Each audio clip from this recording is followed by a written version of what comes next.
Good morning, sir. I'm Shirley from the Psychology Department. What's your name? If any other. Ako nga pala si Aida. Sino ka nga ba? Hindi ako sino. Ano ka? Isa lang naman akong sakit. Sakit na hanggang ngayon wala pang lunas. Saan ka nga ba nang galing? Sa kaharutan. Sa kakapihan? Sa kalibugan. Sa kababuyan? Isa akong sakit na kumakalat sa pamamagitan ng sex o mas madalas na tinatawag na sexually transmitted disease. At maaari din akong maipasa sa pamamagitan ng karayom at syringe o hindi sinasadyang pagkatusok sa karayom na gamit na.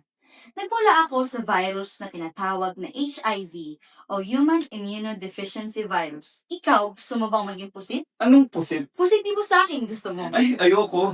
Saan ka pa? 3 to 6 months lang, meron ka na. Hanggang kailan ka nga ba tumatagal sa isang tao? Buong buhay. Pero sa pamamagitan ng tamang gamutan, maaaring tumagal pa ang buhay ng isang taong na-infect sa akin.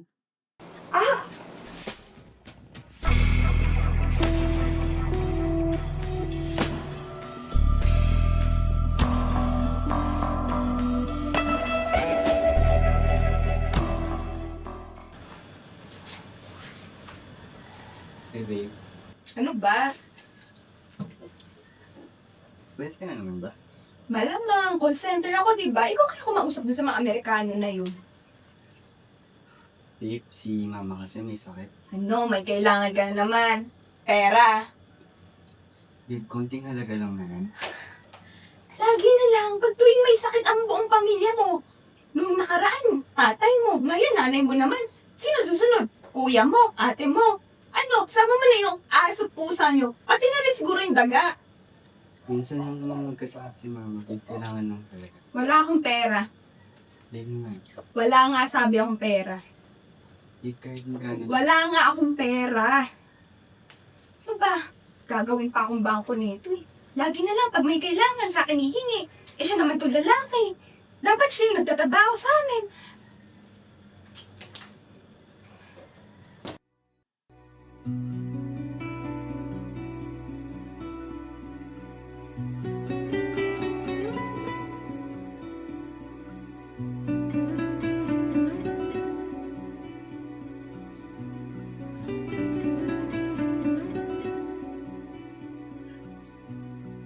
Ano ba? Basta basag po?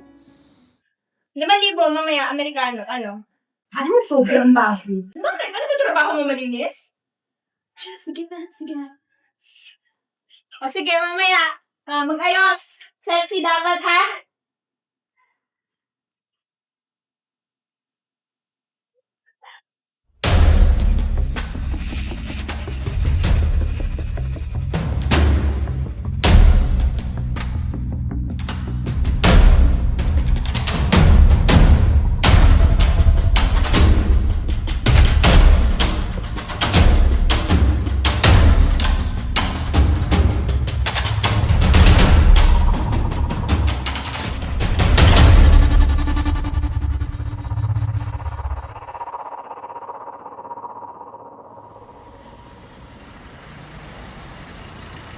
Budget.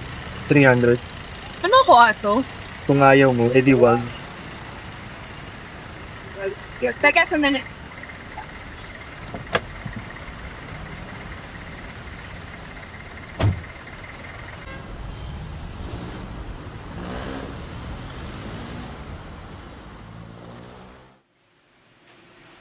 Uy, Tim, ba't yung sinabi sa akin ng prostitute yung girlfriend mo? Parang walang ganyan. Alam mo nag-call Huwag ka center naman yun. mangmangan. Kitang-kita ng dalawang mata ko kung paano siya makapag-deal sa mga kalo. Kapare, ano bang gusto mo? Matapos ko ibigay lahat ng pangangailangan mo, baka mamit ganyan ka din ha, at nagmamalinis ka lang sa akin. Uy, teka lang. Di ba nakinabang ka rin sa katawan ko? Nag-enjoy ka rin dahil dyan sa kabakalaan mo? Malaman-laman ko lang na mahawa ko niya sa kababuyan ng girlfriend mo. Malilintihan kayo sa akin dalawa.